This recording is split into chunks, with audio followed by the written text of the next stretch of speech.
In 1887, Friedrich Nietzsche released his On the Genealogy of Morals, a philosophical agitation which attempts to create a history of the West's moral system and discover what is the value of these morals and how they come to be fixed in social reality. Through this exploration, Nietzsche lashes out against morals and the life-negating pathologies they construct and normalize, such as our guilt or bad conscience, and the ascetic ideal. In this video, I will be offering an ignorant 7 reflections I came to in my reading of the text. Before I begin, I want to preface this is my first Nietzsche book, and my reflections come from a novice reader's entitlement, rather than any philosophical expertise. So take my words and opinions then as only entertainment. I was first interested in reading the genealogy, not particularly because of any regard for the West's moral system, or even due to the infamous figure that Nietzsche has become over the years. It was because of the genealogical method itself that I was drawn to this text. In my years studying in university, few texts have left a greater impact on me and my perception than Michel Foucault's History of Sexuality, Volume 1. In this text, Foucault responds to the Freudo-Marxists who call for revolution through a freeing of repressed sexuality.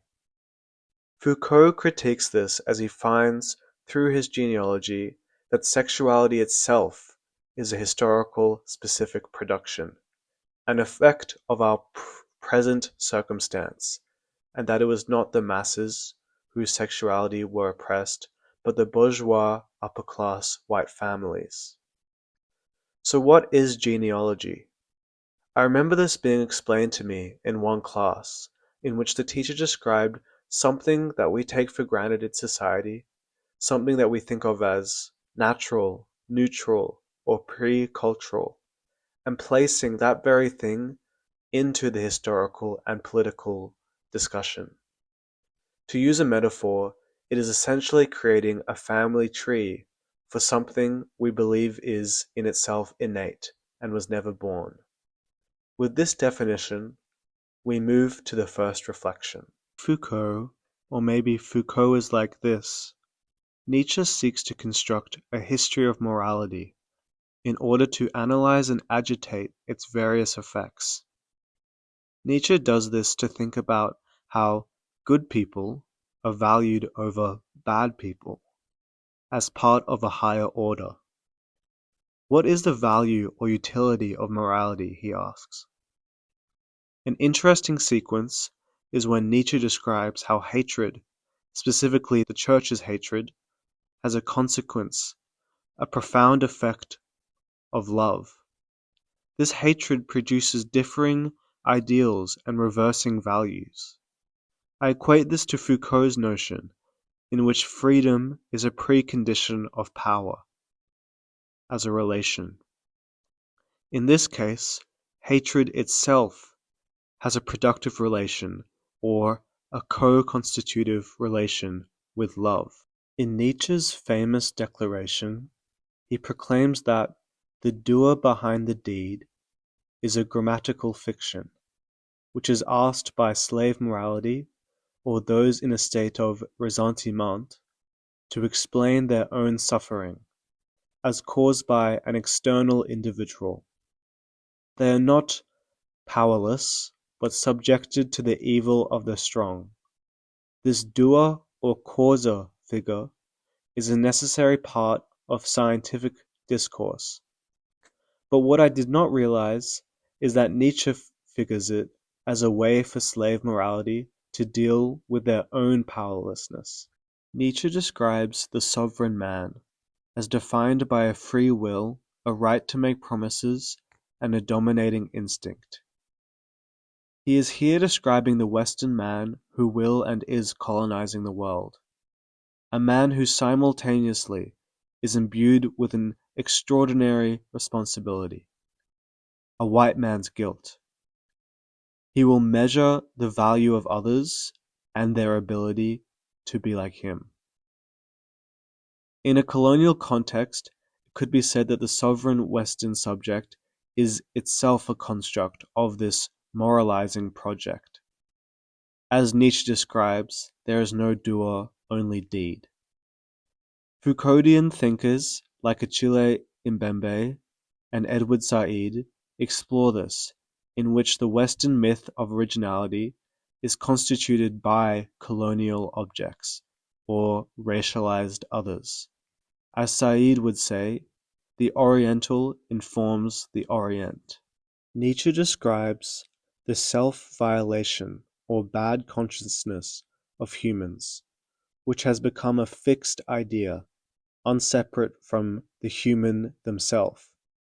The origins of this Western phenomena lie in peaceful societies of order in which the intrinsic animal instinct is suppressed. Genealogically, bad conscience is achieved through the Western Christian holy God. Humans torture themselves by ascribing worthiness to God and a perpetual unworthiness to themselves. In these peaceful, godly societies, humans turn on themselves, as always in debt and always the target of control. Human natural inclinations became inseparable from bad conscience or guilt. For Nietzsche, to escape this moral suffering, an antichrist and an anti-nihilist is needed to bring on the second innocence, escaping both Christianity and secular nihilism. For Karl Marx, commodity fetishism refers to the veil in which the values of commodities are deemed to come from the commodities themselves, rather than the social relations which actually constructed them. Our society has become so in debt to this fetish that the human labor time and relations that produce them have become hidden behind the veil. For me, it seems a genealogical method is needed, alike to Nietzsche and morality, or Foucault and discipline, to allow for the labor time and relations behind these commodities to be unveiled. The psychological state of ressentiment originates from a deeply felt experience of powerlessness. Ressentiment, out of this state, creates a cause or agent for the suffering, a moral system with strong and evil beings alike. This all surrounds a human need to create meaning, to make sense of the senseless. Suffering is made sense of or justified by institutional religions and their ascetic ideal. The ascetic ideal is a life-negating commitment in which, through avoiding individual bodily pleasures and desires, through the use of various means, such as a mechanical activity, in which the interest of the sufferer is directed away from the suffering, or through the petty pleasure of mutual aid, in which a herd or community are constructed. One can have faith in the beyond, in which you are essentially sentencing yourself to a commitment to nothingness, all to make sense of your meaningless suffering. In the final passages of the Genealogy, Nietzsche describes how men of knowledge, or men of science, claim to have conquered the ascetic ideal, as they no longer believe in God, but in truth. But this faith in truth is what actually makes them the latest embodiment or evolution of the ascetic ideal.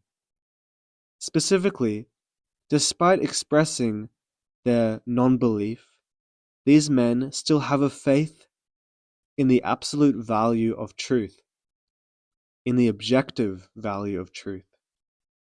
But they fail to see that it is the aesthetic ideal itself which defines this truth. Thus, science is not its own objective search for truth, but it is like anything, and always comes with its own presuppositions. I would like to now present my concluding remark around this book and reading Nietzsche broadly. Everyone has a perception of Nietzsche: an anti-Semite, an antichrist, a rebellious philosopher, or a nihilist. But I would suggest that everyone do read him before presenting those opinions, as he displays through his own genealogical method. It is the deed that really matters, and not the doer. Even saying that the doer is a fiction, we need to have meaning. But this is the only book of his I've read, so who is to know?